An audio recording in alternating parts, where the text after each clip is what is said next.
Hi there, my name is Tori and I'm here with Brighter Days Family Grief Center in Eden Prairie, Minnesota.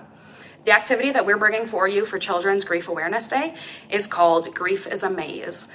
I have a quick poem that I want to start with. Sometimes grief is a maze. You get lost in it and you feel as though you may never find your way through and out. Sometimes grief is like a pebble in your shoe. It is small enough to be named and defined, sorted and classified. You can hold it in your hand and grasp its size. Sometimes grief is like a galaxy. It's immense, inscrutable, and terrifying.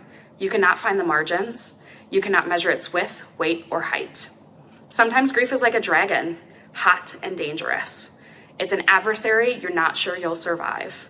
And sometimes grief is like the air you breathe, everywhere and a part of life. For the activity we're doing today, it's called Grief is a Maze. You would need a piece of paper, some crayons, some colors, something to create a maze with. For my maze, I'm going to start off. Let's see. You can add things that are important for your grief journey onto your grief maze. The first thing I'm going to add is a photo of a mom and a daughter to represent me and my mom. My mom and I like to go to pumpkin patches together. You can add cool things to your maze. You can add twists and turns because every grief maze is going to look different. Some grief mazes have walls. Some grief mazes have bridges. You might have to do some twists and turns. The next thing I'm going to add is me at the pumpkin patch to my grief maze. There might be different options of different turns you can take in your grief maze. Add in a twisty and a turny. And then there are different paths you can go down.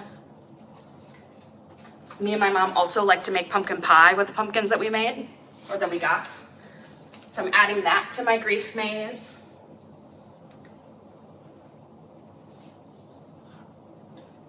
When I was in middle school, my mom had cancer.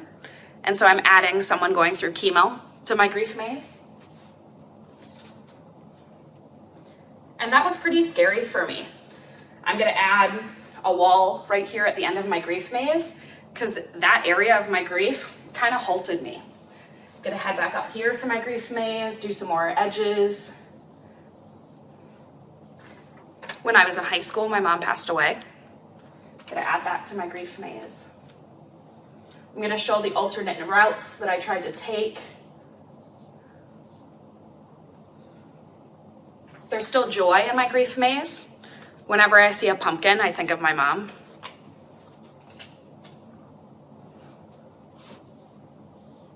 And then I'm going to throw a little star when you've made it to the end of my grief maze. Thank you all for creating a grief maze with me today. I hope you enjoy making your own grief maze, and I hope it helps you process what you're going through.